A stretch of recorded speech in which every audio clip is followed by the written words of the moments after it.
9. The game may. While Sidney Carton and the sheep of the prisons were in the adjoining dark room, speaking so low that not a sound was heard, Mr. Lorry looked at Jerry in considerable doubt and mistrust. That honest tradesman's manner of receiving the look did not inspire confidence. He changed the leg on which he rested, as often as if he had 50 of those limbs, and were trying them all. He examined his fingernails with a very questionable closeness of attention, and whenever Mr. Lorry's eye caught his, he was taken with that peculiar kind of short cough requiring the hollow of a hand before it, which is seldom, if ever, known to be an infirmity attendant on perfect openness of character. "Jerry," said Mr. Lorry, "come here." Mr. Cruncher came forward sideways, with one of his shoulders in advance of him. "What have you been, besides a messenger?" After some cogitation, accompanied with an intent look at his patron, Mr. Cruncher conceived the luminous idea of replying, "Magical to oral character." "My mind misgives me much," said Mr. Lorry, angrily shaking a forefinger at him, "that you have used the respectable and great house of Tellson's as a blind, and that you have had an unlawful occupation of an infamous description. If you have, don't expect me to befriend you when you get back to England. If you have, don't expect me to keep your secret. Tellson's shall not be imposed upon." "I hope, sir," pleaded the abashed Mr. Cruncher, "that a gentleman like yourself, what I've had the honor of odd jobbing till I'm grey at it, would think twice about harming of me, even if it do so. I don't say it is, but even if it is, in which it is to be took into account that if it is, it wouldn't, even then, be all o' one side. There'd be two sides to it. There might be medical doctors at the present hour, picking up their guineas where honest tradesmen don't pick up his fardens. No, nor yet his half-fardens.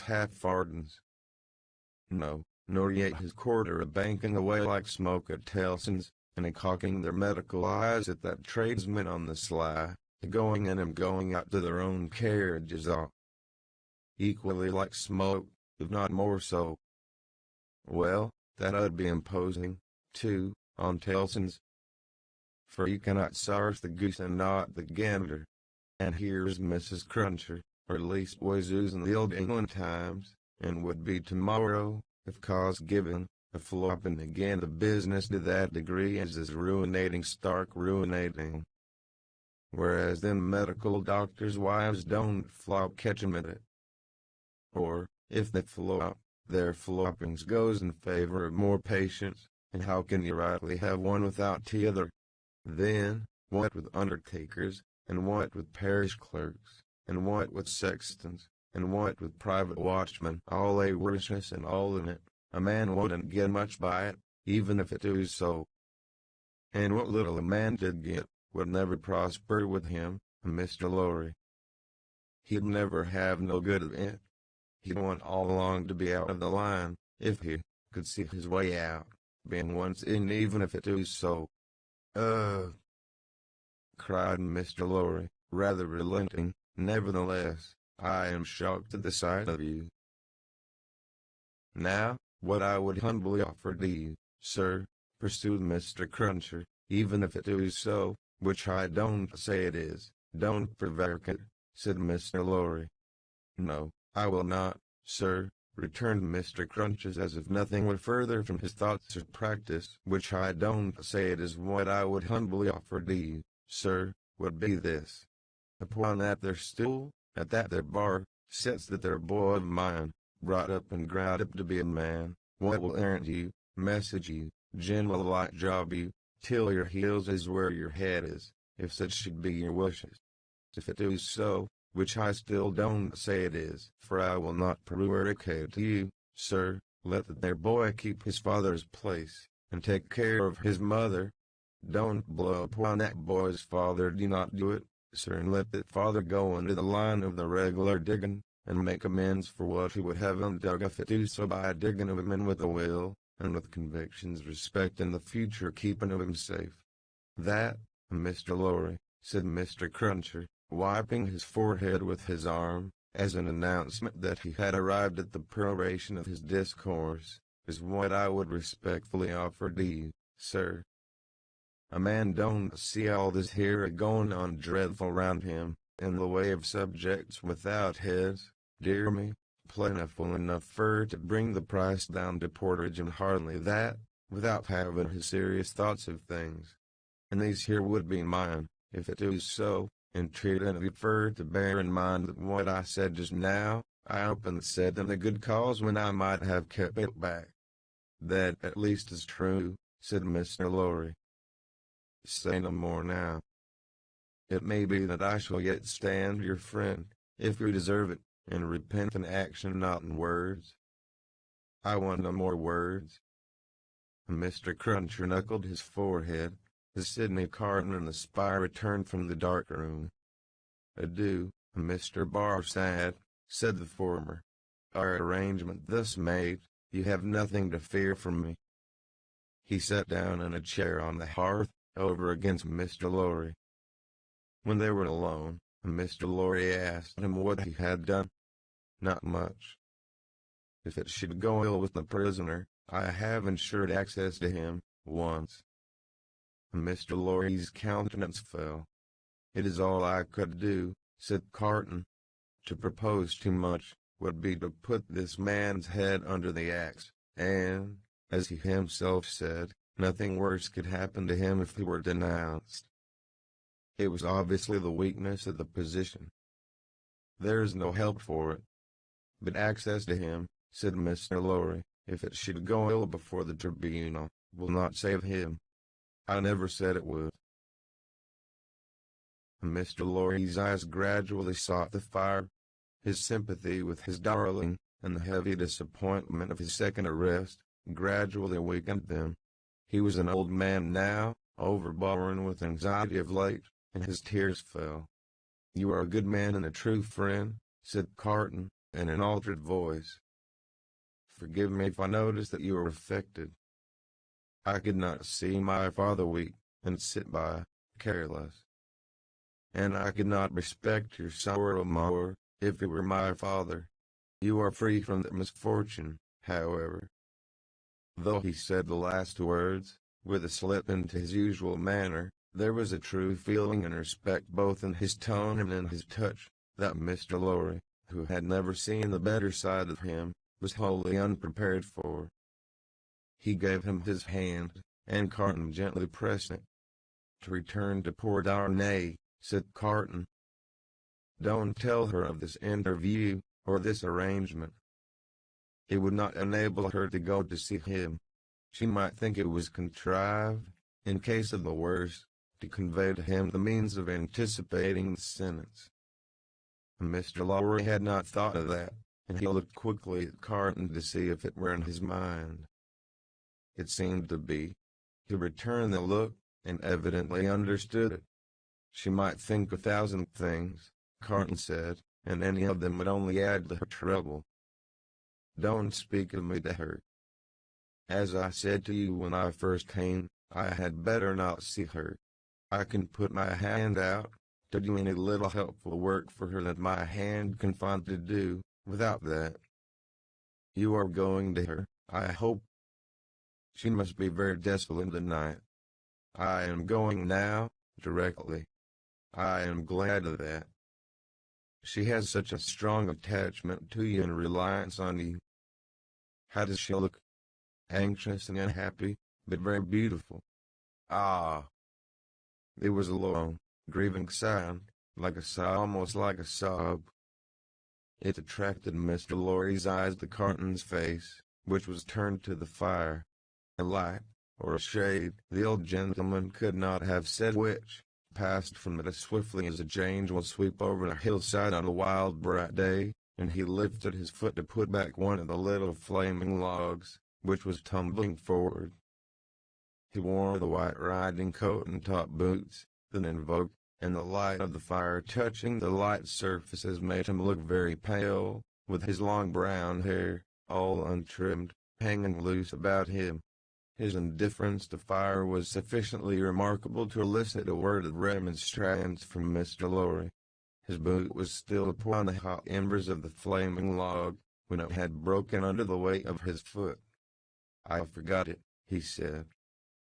Mr. Lorry's eyes were again attracted to his face.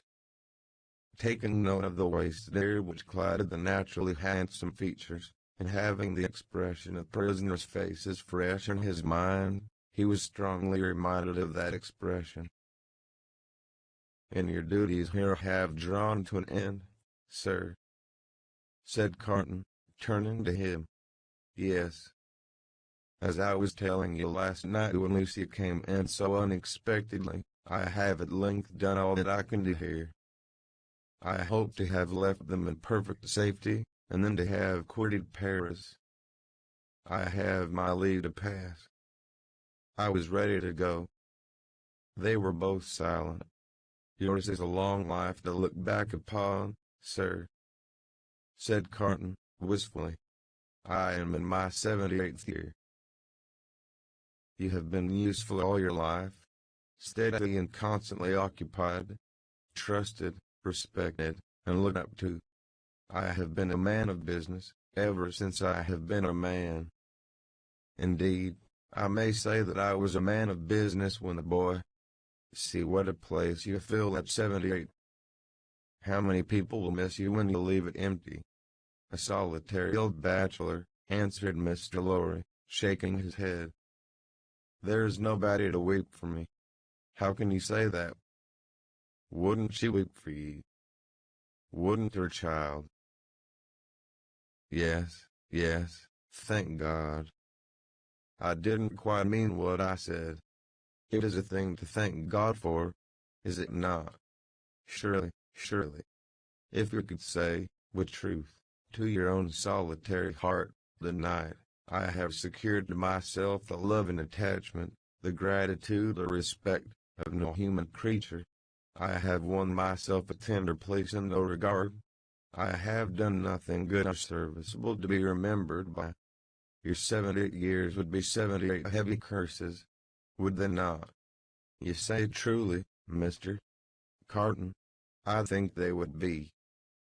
Sidney turned his eyes again upon the fire, and, after a silence of a few moments, said, "I should like to ask you, does your childhood seem far off? The other days when you sat at your mother's knee, seemed days of very long ago."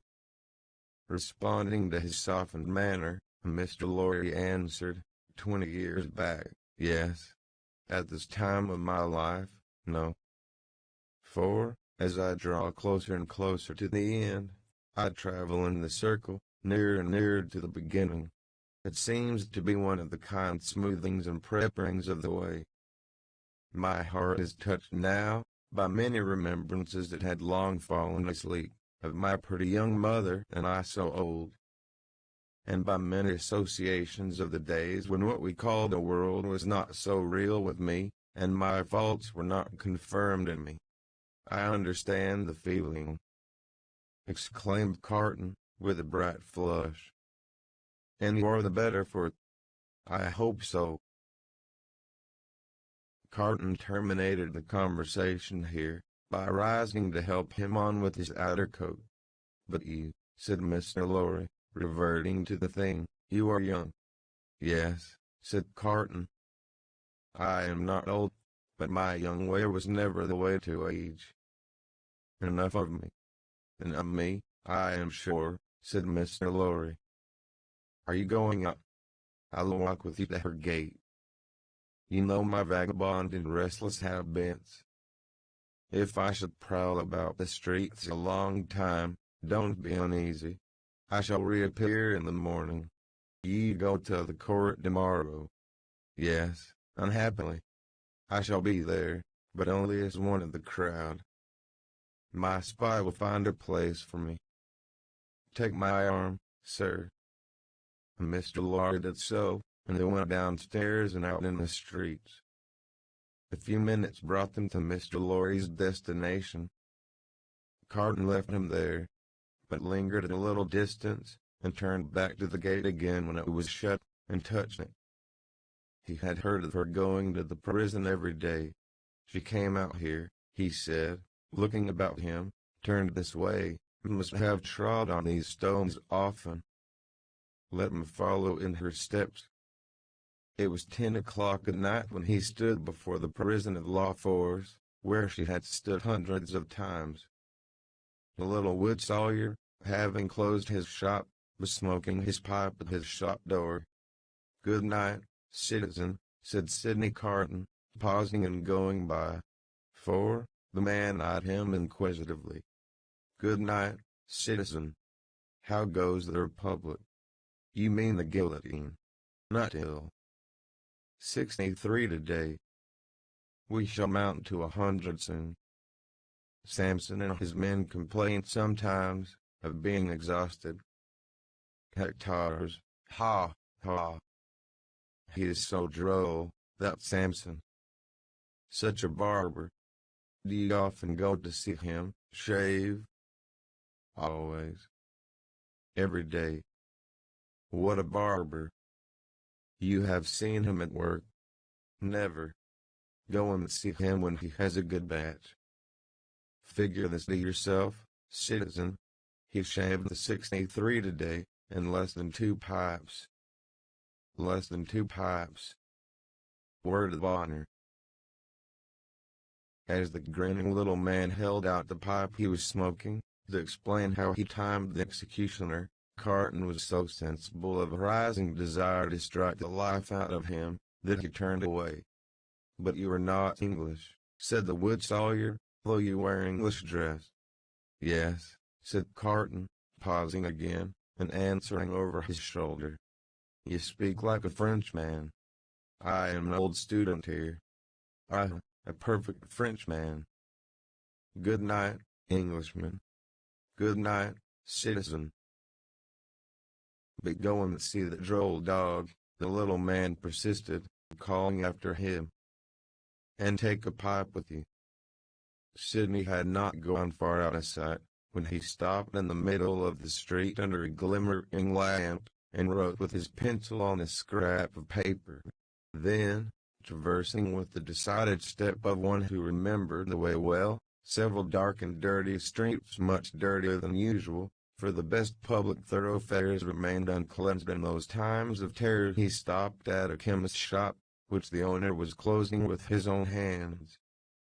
A small, dim, crooked shop, kept in a tortuous, uphill thoroughfare, by a small, dim, crooked man.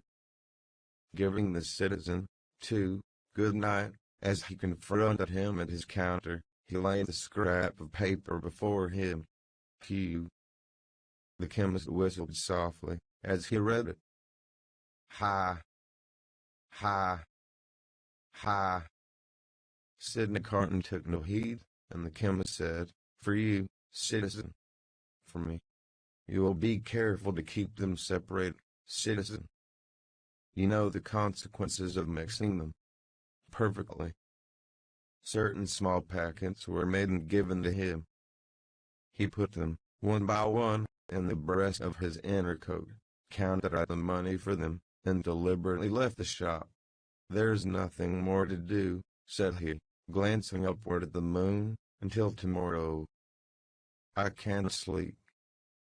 It was not a reckless manner, the manner in which he said these words aloud under the fast-sailing clouds, nor was it more expressive of negligence than defiance. It was a settled manner of a tired man, who had wandered and struggled and got lost, but who at length struck into his road and saw its end. Long ago, when he had been famous among his earliest competitors as a youth of great promise, he had followed his father to the grave. His mother had died, years before. The solemn words, which had been read at his father's grave, arose in his mind as he went down the dark streets, among the heavy shadows, with the moon and the clouds sailing on high above him. "I am the resurrection and the life, saith the Lord. He that believeth in me, though he were dead, yet shall he live, and whosoever liveth and believeth in me, shall never die." In a city dominated by the axe, alone at night, with natural sorrow rising in him for the 63 who had been a day put to death, for tomorrow's victims then awaiting their doom in the prisons, and still of tomorrows and the morrows, the chain of association that brought the words home, like a rusty old ship's anchor from the deep, might have been easily found. He did not seek it, but repeated them and went on. With a solemn interest in the lighted windows where the people were going to rest, forgetful through a few calm hours of the horrors surrounding them, in the towers of the churches, where no prayers were said, for the popular revulsion had even traveled that length of self-destruction from years of priestly impostors, plunderers, and profligates, in the distant burial places, reserved, as they wrote upon the gates, for eternal sleep, in the bounding jowls, and in the streets along which the 60s rolled a death which had become so common and material, that no sorrowful story of a haunting spirit ever arose among the people out of all the working of the guillotine. With a solemn interest in the whole life and death of the city settling down to its short nightly poison fury, Sidney Carton crossed the Seine again for the lighter streets. Few coaches were abroad, for riders and coaches were liable to be suspected, and gentility hid its head in red nightcaps, and put on heavy shoes, and trudged. But the theaters were all well filled, and the people poured cheerfully out as he passed, and went chatting home. At one of the theater doors, there was a little girl with a mother, looking for a way across the street through the mud.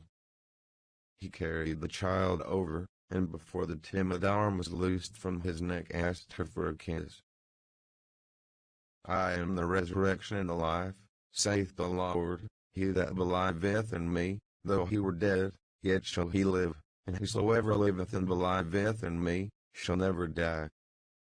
Now, that the streets were quiet, and the night wore on, the words were in the echoes of his feet, and were in the air. Perfectly calm and steady, he sometimes repeated them to himself as he walked, but he heard them always. The night wore out, and, as he stood upon the bridge listening to the waters that splashed the river walls of the island of Paris, where the picturesque confusion of houses and cathedrals shone bright in the light of the moon, the day came coldly, looking like a dead face out of the sky. Then, the night, with the moon and the stars, turned pale and died, and for a little while it seemed as if creation were delivered over to death's dominion. But the glorious sun, rising, seemed to strike those words, that burden of the night, straight and warm to his heart in its long bright rays. And looking along them, with reverently shaded eyes, a bridge of light appeared to span there between him and the sun, while the river sparkled under it. The strong tide, so swift, so deep, and certain, was like a congenial friend, in the morning stillness. He walked by the stream, far from the houses, and in the light and warmth of the sun fell asleep on the bank. When he awoke and was afoot again, he lingered there yet a little longer, watching an eddy that turned and turned purposeless, until the stream absorbed it, and carried it on to the sea. Dash, like me. A trading boat, with a sail of the softened color of a dead leaf, then glided into his view, floated by him, and died away. As its silent track in the water disappeared, the prayer that had broken up out of his heart for a merciful consideration of all his poor blindnesses and errors, ended in the words, I am the resurrection and the life. Mr. Lowry was already out when he got back, and it was easy to surmise where the good old man was gone. Sidney Carton drank nothing but a little coffee, ate some bread, and, having washed and changed to refresh himself, went out to the place of trial. The court was all astir in the buzz, when the black sheep whom many fell away from and dread pressed him into an obscure corner among the crowd. Mr. Lowry was there, and Dr. Manette was there. She was there, sitting beside her father. When her husband was brought in, she turned to look upon him, so sustaining, so encouraging, so full of admiring love and pitying tenderness, yet so courageous for his sake, that it called the healthy blood into his face, brightened his glance, and animated his heart. If there had been any eyes to notice the influence of her look on Sidney Carton, it would have been seen to be the same influence exactly. Before the unjust tribunal, there was little or no order of procedure, ensuring to any accused person any reasonable hearing.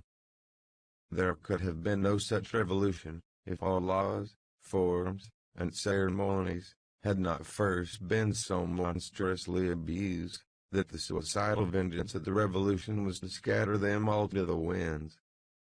Every eye was turned to the jury. The same determined patriots and good Republicans as yesterday and the day before, and tomorrow and the day after.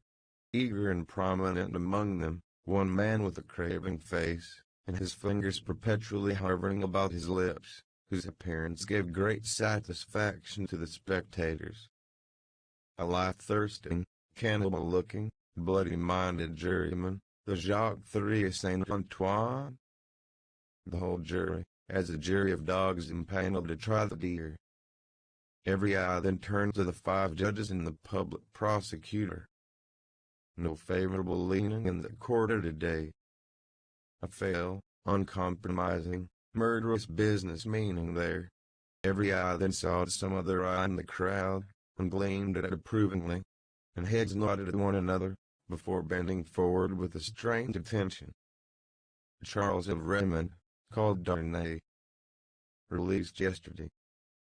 Reaccused and retaken yesterday. Indictment delivered to him last night. Suspected and denounced enemy of the Republic, aristocrat, one of a family of tyrants, one of a race prescribed, for that they had used their abolished privileges to the infamous oppression of the people. Charles of Raymond, called Darnay, and write as such proscription, absolutely dead in law. To this effect, in as few or fewer words, the public prosecutor. The president asked, was the accused openly denounced or secretly? Openly, President. By whom? 3 voices. Ernest Defarge, wine vendor of Saint Antoine. Good. Thérèse Defarge, his wife. Good. Alexander Manette, physician.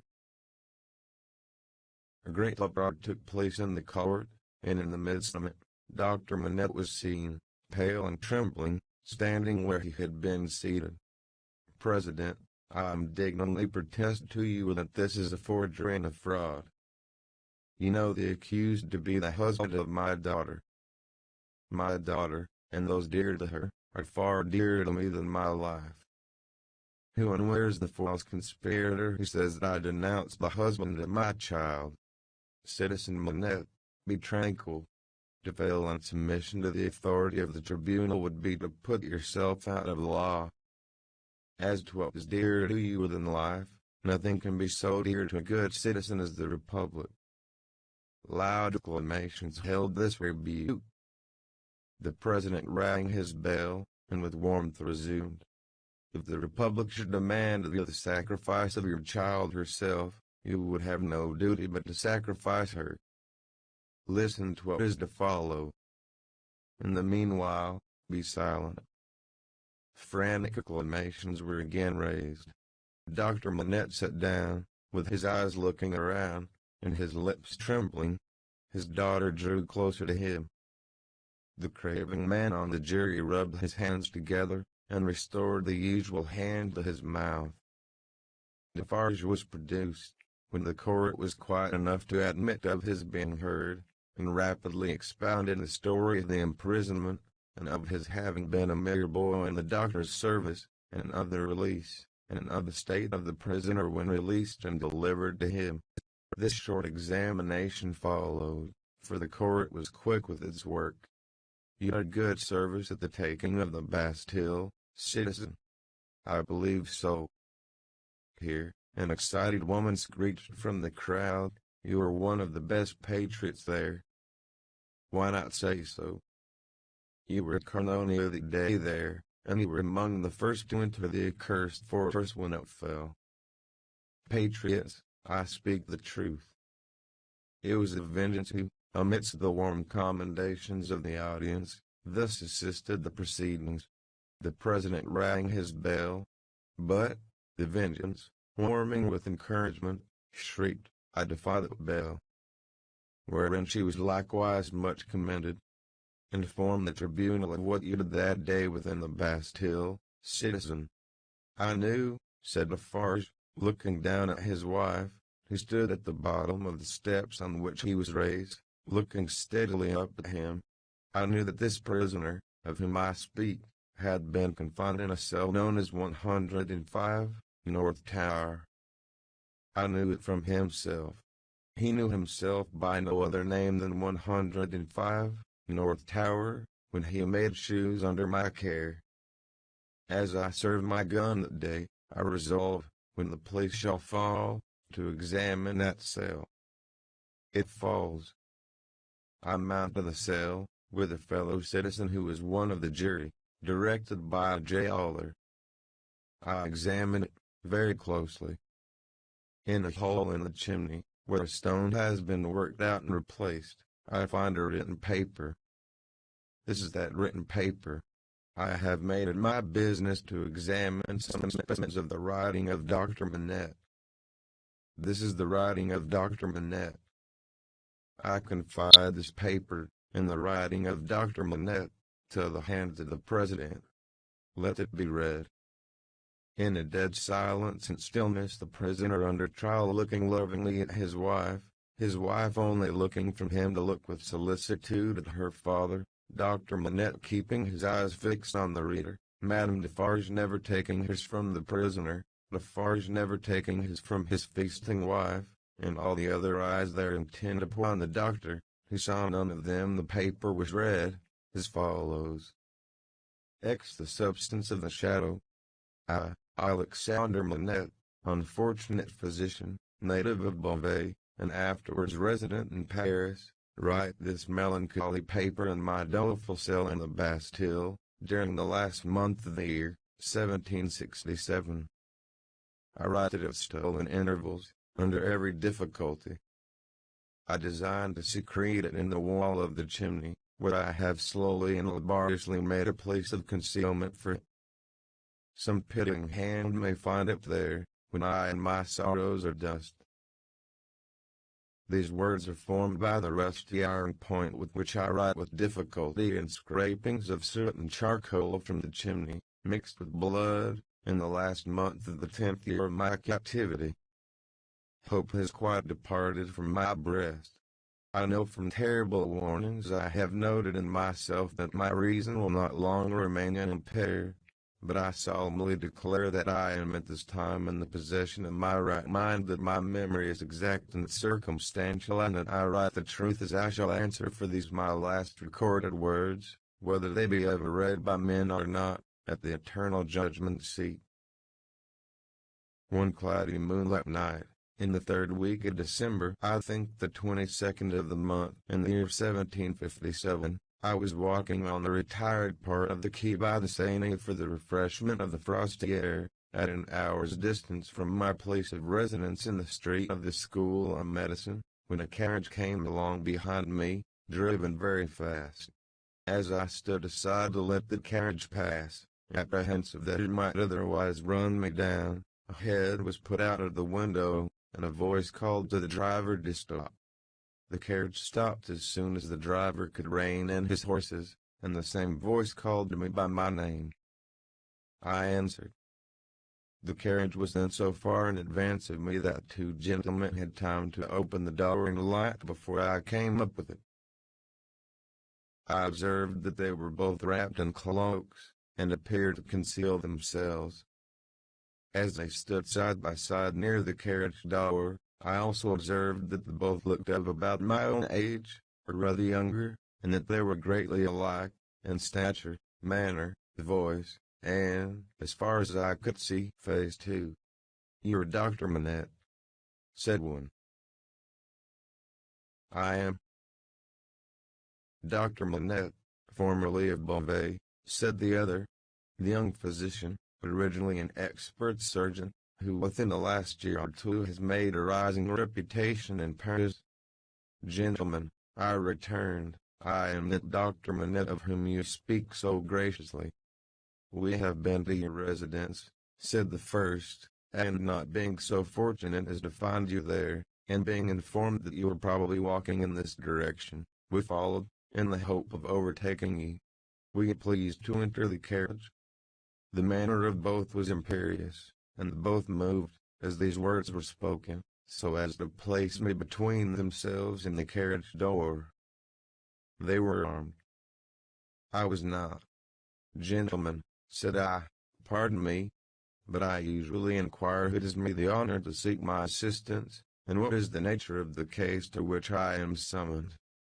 The reply to this was made by him who had spoken second.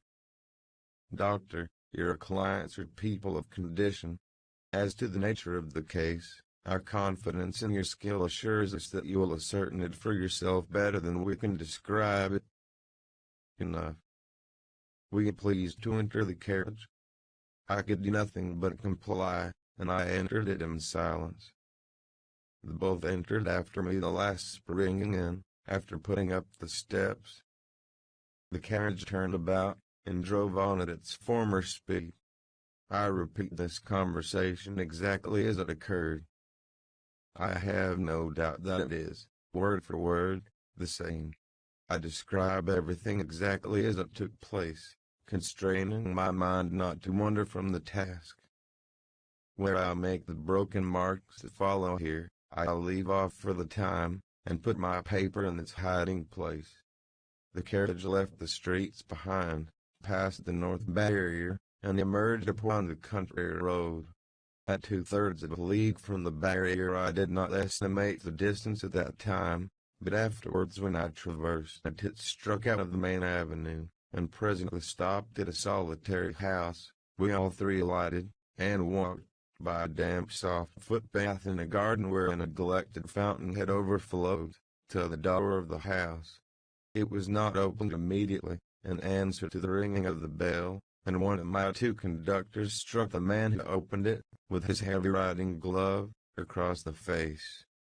There was nothing in this action to attract my particular attention, for I had seen common people struck more commonly than dogs. But, the other of the two, being angry likewise, struck the man in like manner with his arm. The look and bearing of the brothers were then so exactly alike, that I then first perceived them to be twin brothers. From the time of our alighting at the outer gate, which we found locked, and which one of the brothers had opened to admit us, and had relocked, I had heard cries proceeding from an upper chamber. I was conducted to this chamber straight, the cries growing louder as we ascended the stairs, and I found a patient in a high fever of the brain, lying on a bed. The patient was a woman of great beauty, and young, assuredly not much past 20. Her hair was torn and ragged, and her arms were bound to her sides with sashes and handkerchiefs. I noticed that these bonds were all portions of a gentleman's dress. On one of them, which was a fringed scarf for a dress of ceremony, I saw the armorial bearings of a noble, and the lettering. I saw this, within the first minute of my contemplation of the patient, for, in her restless strivings she had turned over on her face on the edge of the bed, had drawn the end of the scarf into her mouth, and was in danger of suffocation. My first act was to put out my hand to relieve her breathing, and in moving the scarf aside, the embroidery in the corner caught my sight. I turned her gently over, placed my hands upon her breast to calm her and keep her down, and looked into her face.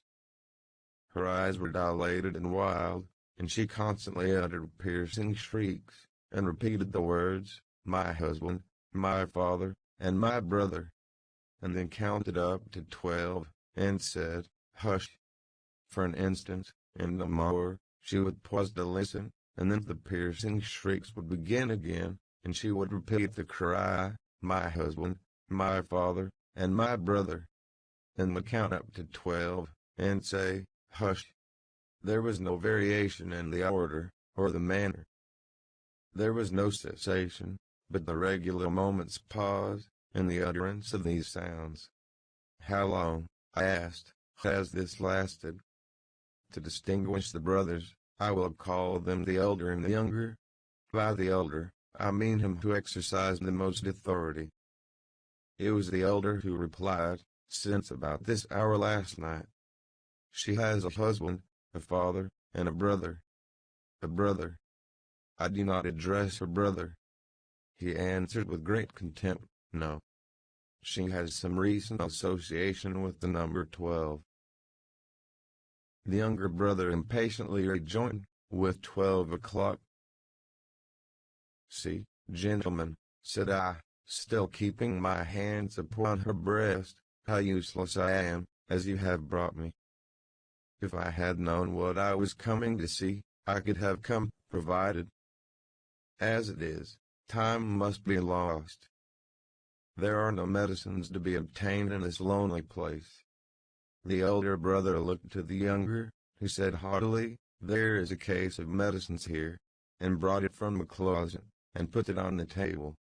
I opened some of the bottles, smelt them, and put the stoppers to my lips.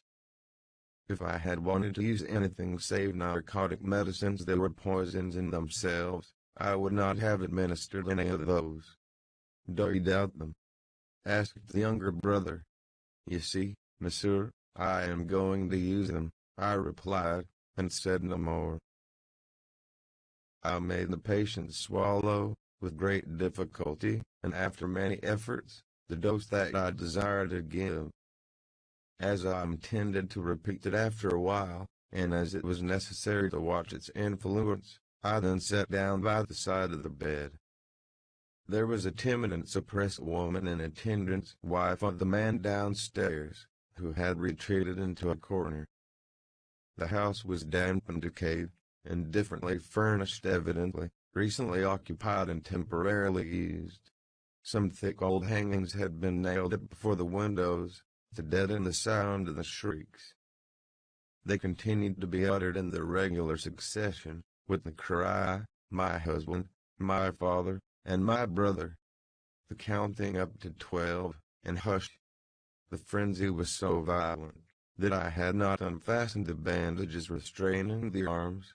But I had looked to them, to see that they were not painful. The only spark of encouragement in the case, was, that my hand upon the sufferer's breast had this much soothing influence, that for minutes at a time it tranquilized the figure. It had no effect upon the cries. No pendulum could be more regular. For the reason that my hand had this effect, I assume, I had sat by the side of the bed for half an hour, with the two brothers looking on, before the elder said, "There is another patient." I was startled, and asked, "Is it a pressing case?" "You had better see," he carelessly answered, and took up a light. The other patient lay in a back room across a second staircase, which was a species of loft over a stable. There was a low plastered ceiling to apartment. The rest was open, to the ridge of the tiled roof, and there were beams across. Hay and straw were stored in that portion of the place, faggots for firing, and a heap of apples and sand. I had to pass through that part, to get to the other. My memory is circumstantial and unshaken. I tried with these details, and I see them all, in this my cell in the Bastille, near the close of the 10th year of my captivity, as I saw them all that night. On some hay on the ground, with a cushion thrown under his head, lay a handsome peasant boy, of not more than 17 at the most. He lay on his back, with his teeth set, his right hand clenched on his breast, and his glaring eyes looking straight upward. I could not see where his wound was, as I kneeled on one knee over him, but I could see that he was dying of a wound from a sharp point. "I am a doctor, my poor fellow," said I. "Let me examine it." "I do not want it examined," he answered. "Let it be." It was under his hand, and I soothed him to let me move his hand away.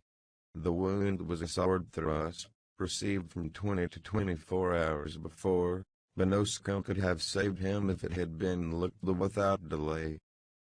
He was dying fast. As I turned my eyes to the older brother, I saw him looking down at this handsome boy whose life was ebbing out, as if he were a wounded bird, or hare, or rabbit. Not at all as if he were a fellow creature. "How has this been done, monsieur?" said I. "A crazed young common dog. A serf forced my brother to draw upon him, and has fallen by my brother's sword like a gentleman." There was no touch of pity, sorrow, or kindred humanity in this answer.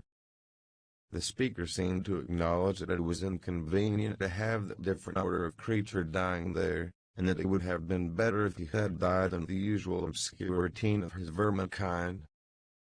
He was quite incapable of any compassionate feeling about the boy, or about his fate. The boy's eyes had slowly moved to him as he had spoken, and then now slowly moved to me.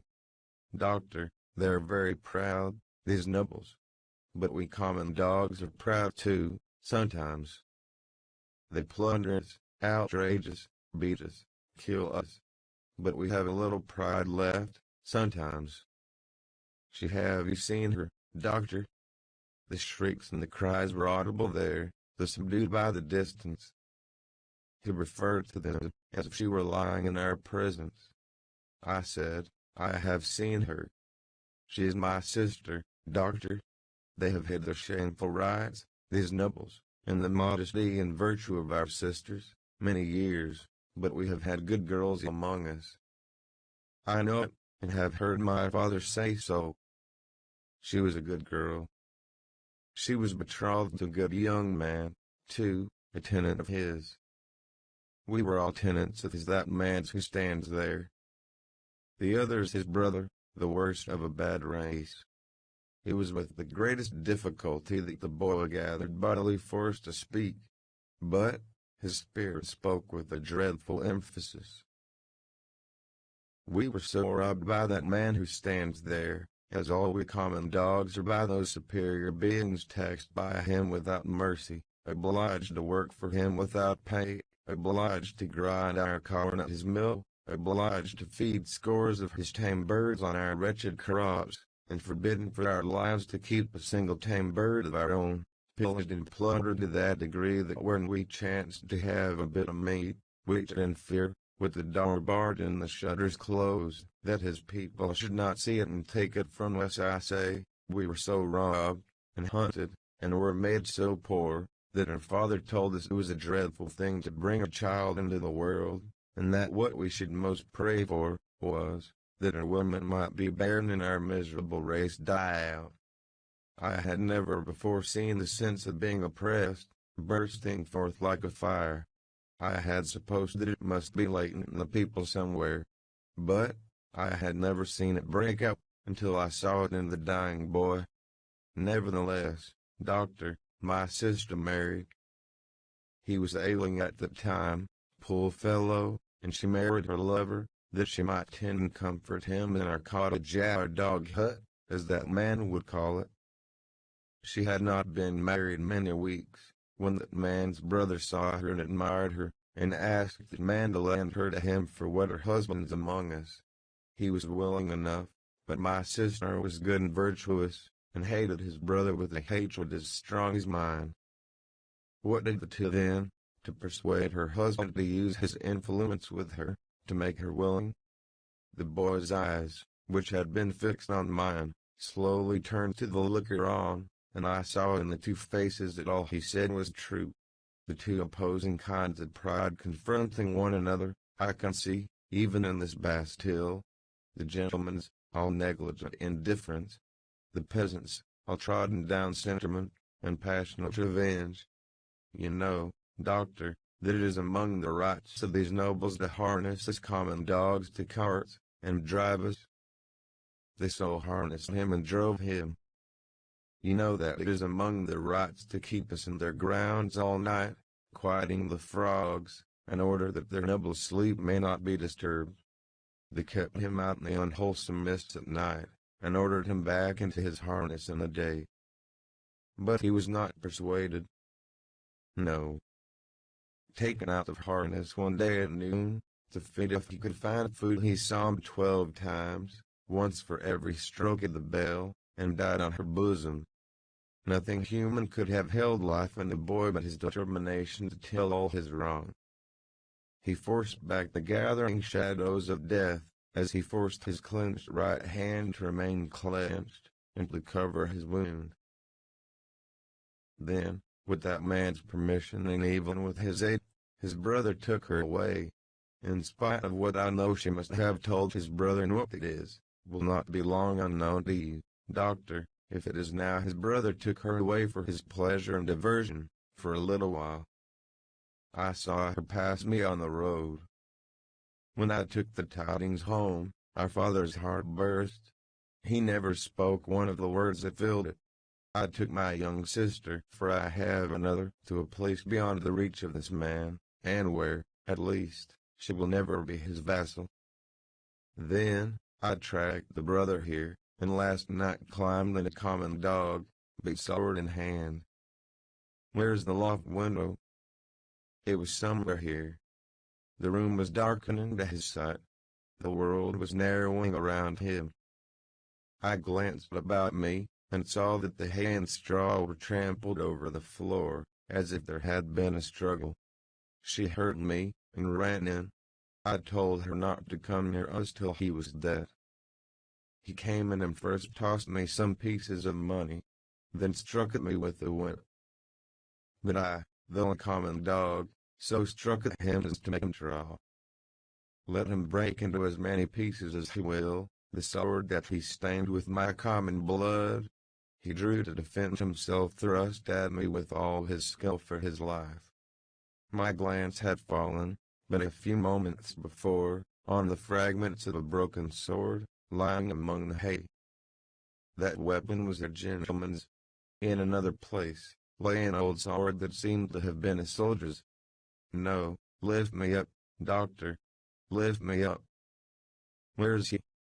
Single quotation, he is not here, I said, supporting the boy, and thinking that he referred to the brother. Single quotation. Proud as these nobles are, he is afraid to see me. Where's the man who was here? Turn my face to him. I did so, raising the boy's head against my knee. But, invested for the moment with extraordinary power, he raised himself completely, obliging me to rise too, or I could not have still supported him. Marquis, said the boy, turned to him with his eyes opened wide, and his right hand raised. In the days when all these things are to be answered for, I summon you and yours, to the last of your bad race, to answer for them.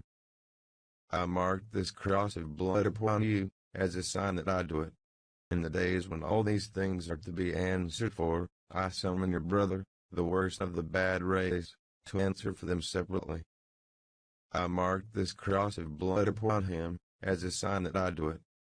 Twice, he put his hand to the wound in his breast, and with his forefinger drew a cross in the air. He stood for an instant with the finger yet raised, and as it dropped, he dropped with it, and I laid him down dead. When I returned to the bedside of the young woman, I found her raving in precisely the same order of continuity. I knew that this might last for many hours, and that it would probably end in the silence of the grave. I repeated the medicines I had given her, and I sat at the side of the bed until the night was far advanced. She never abated the piercing quality of her shrieks, never stumbled in the distinctness or the order of her words. They were always my husband, my father, and my brother. 1, 2, 3, 4, 5, 6, 7, 8, 9, 10, 11, 12. Hush. This lasted 26 hours from the time when I first saw her. I had come and gone twice, and was again sitting by her, when she began to falter. I did what little could be done to assist that opportunity, and by she sank into a lethargy, and lay like the dead. It was as if the wind and rain had lulled at last, after a long and fearful storm. I released her arms, and called the woman to assist me to compose her figure in the dress she had torn. It was then that I knew her condition to be that of one in whom the first expectations of being a mother have arisen, and it was then that I lost the little hope I had had of her. "Is she dead?" asked the Marquis, whom I will still describe as the elder brother, coming booted into the room from his horse. "Not dead," said I, "but like to die. What strength there is in these common bodies," he said, looking down at her with some curiosity. "There is prodigious strength," I answered him, in sorrow and despair. He first laughed at my words, and then frowned at them. He moved a chair with his foot near to mine, ordered the woman away, and said in a subdued voice, "Doctor, finding my brother in this difficulty with these hinds, I recommended that your aid should be invited. Your reputation is high, and, as a young man with your fortune to make, you are probably mindful of your interest. The things that you see here are things to be seen, and not spoken of." I listened to the patient's breathing, and avoided answering. "Do you honor me with your attention, doctor?" "Monsieur," said I, "in my profession, the communications of patients are always received in confidence." I was guarded in my answer, for I was troubled in my mind with what I had heard and seen. Her breathing was so difficult to trace, that I carefully tried the pulse and the heart. There was life, and no more. Looking around as I resumed my seat, I found both the brothers intent upon me. I write with so much difficulty, the cold is so severe, I am so fearful of being detected and consigned to an underground cell in total darkness, that I must abridge this narrative. There is no confusion or failure in my memory. It can recall, and can detail, every word that was ever spoken between me and those brothers. She lingered for a week. Towards the last, I could understand some few syllables that she said to me, by placing my ear close to her lips. She asked me where she was, and I told her. Who I was, and I told her. It was in vain that I asked her for her family name. She faintly shook her head upon the pillow, and kept her secret, as the boy had done.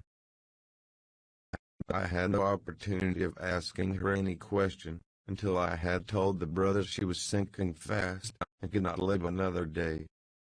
Until then, though no one was ever presented to her consciousness save the woman and myself, one or other of them had always jealously sat behind the curtain at the head of the bed when I was there.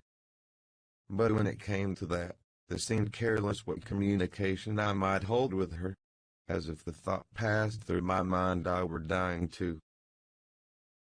I always observed that pride bitterly resented the younger brothers, as I call him, having crossed swords with a peasant, and that peasant a boy. The only consideration that appeared to affect the mind of either of them was the consideration that this was highly degrading to the family, and was ridiculous. As often as I caught the younger brother's eyes, their expression reminded me that he disliked me deeply, for knowing what I knew from the boy. He was smoother and more polite to me than the elder. But I saw this. I also saw that I was an encumbrance in the mind of the elder, too. My patient died, 2 hours before midnight at a time, by my watch, answering almost to the minute when I had first seen her. I was alone with her, when her forlorn young head drooped gently on one side, and all her earthly wrongs and sorrows ended. The brothers were waiting in a room downstairs, impatient to ride away.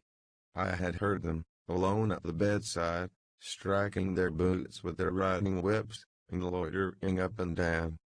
"At last she is dead," said the elder, when I went in.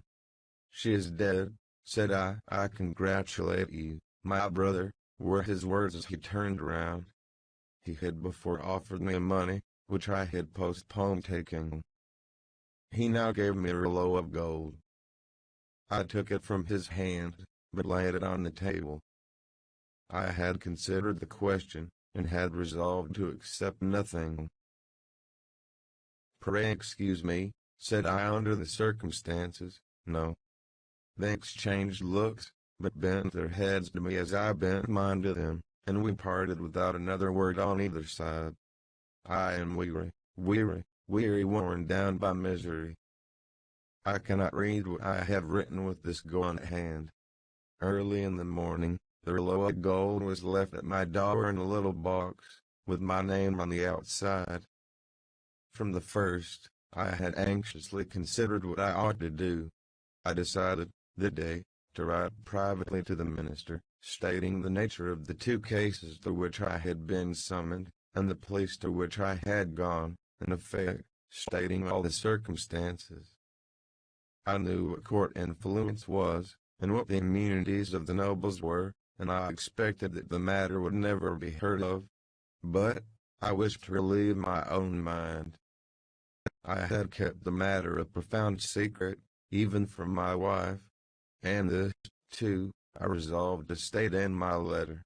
I had no apprehension whatever of my real danger, but I was conscious that there might be danger for others, if others were compromised by possessing the knowledge that I possessed. I was much engaged that day, and could not complete my letter that night. I rose long before my usual time next morning to finish it. It was the last day of the year. The letter was lying before me just completed, when I was told that a lady waited, who wished to see me. I am growing more and more unequal to the task I have set myself. It is so cold, so dark, my senses are so benumbed, and the gloom upon me is so dreadful. The lady was young, engaging, and handsome, but not marked for long life. She was in great agitation. She presented herself to me as the wife of the Marquis Saint of Ruin. I connected the title by which the boy had addressed the elder brother, with the initial letter embroidered on the scarf, and had no difficulty in arriving at the conclusion that I had seen that nobleman very lately. My memory is still accurate, but I cannot write the words of our conversation. I suspect that I am watched more closely than I was, and I know not at what times I may be watched. She had in part suspected, and in part discovered, the main facts of the cruel story, of her husband's share in it, and my being resorted to. She did not know that the girl was dead. Her hope had been, she said in great distress, to show her, in secret, a woman's sympathy.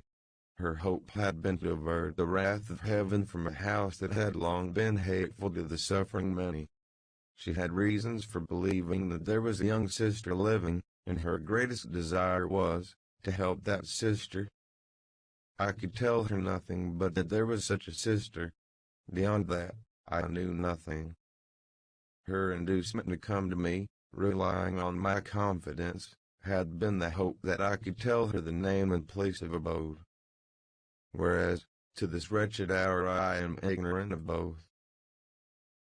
These scraps of paper fail me. One was taken from me, with a warning, yesterday. I must finish my record today.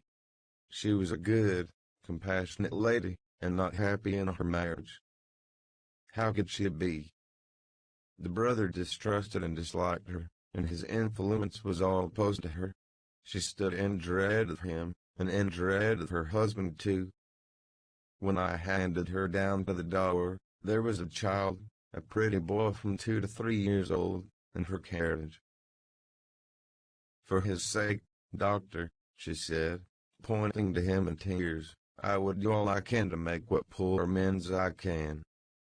He will never prosper in his inheritance otherwise. I have a presentiment that if no other innocent atonement is made for this, it will one day be required of him. What I have left to call my own is little beyond the worth of a few jewels. I will make it the first charge of his life to bestow, with the compassion and lamenting of his dead mother, on this injured family, if the sister can be discovered. She kissed the boy, and said, caressing him, it is for thine own dear sake. Thou wilt be faithful, little Charles. The child answered her bravely, twice yes. I kissed her hand, and she took him in her arms, and went away caressing him. I never saw her more. As she had mentioned her husband's name and the faith that I knew it, I added no mention of it to my letter. I sealed my letter, and, not trusting it out of my own hands, delivered it myself that day. That night, the last night of the year, towards 9 o'clock, a man in a black dress rang at my gate, demanded to see me, and softly followed my servant, Ernest Defarge, a youth, upstairs. When my servant came into the room where I sat with my wife, beloved of my heart, my fair young English wife, we saw the man, who was supposed to be at the gate, standing silent behind him. "An urgent case in the Rue Saint-Honor," he said. "It would not detain me," he had a coach in waiting. "It brought me here, it brought me to my grave." When I was clear of the house, a black muffler was drawn tightly over my mouth from behind, and my arms were pinioned. The two brothers crossed the road from the dark corner, and identified me with a single gesture. The Marquis took from his pocket the letter I had written, showed it me, burned it in the light of a lantern that was held, and extinguished the ashes with his foot. Not a word was spoken. I was brought here, I was brought to my living grave. If it had pleased God to put it in the hard heart of either of the brothers, in all these frightful years, to grant me any tidings of my dearest wife, so much as to let me know by word whether alive or dead, I might have thought that he had not quite abandoned them. But, now I believe that the mark of the Red Cross is fatal to them, and that they have no part in his mercies. And them their descendants, to the last of their race, Alexander Manette, unhappy prisoner, to this last night of the year 1767, in my unbearable agony, denounce till the times when all these things shall be answered for. I denounce them to heaven and to earth. A terrible sound arose when the reading of this document was done. A sound of craving and eagerness that had nothing articulate in it but blood. The narrative called up the most revengeful passions of the time, and there was not a head in the nation but must have dropped before it.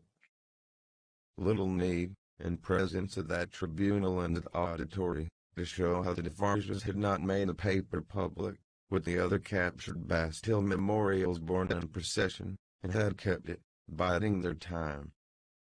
Little need to show that this detested family name had long been anathematized by Saint Antoine, and was brought into the fatal register.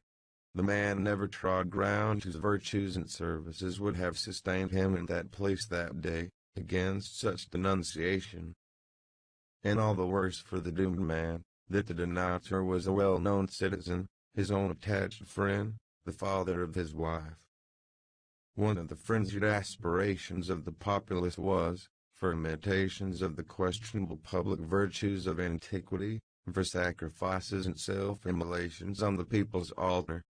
Therefore when the president said, else had his own head quivered on his shoulders, that the good physician of the republic would deserve better still of the republic by rooting out an obnoxious family of aristocrats, and would doubtless feel a sacred glow and joy in making his daughter a widow and her child an orphan, there was wild excitement, patriotic fervor, not a touch of human sympathy. Much influence around him, has that doctor, murmured Madame Defarge, smiling to the vengeance. Save him now, my doctor, save him. With every juryman's vote, there was a roar. Another and another. Roaring roar. Unanimously voted. At heart and by descent an aristocrat, an enemy of the republic, a notorious oppressor of the people. Back to the conciergerie, and death within 4 and 20 hours.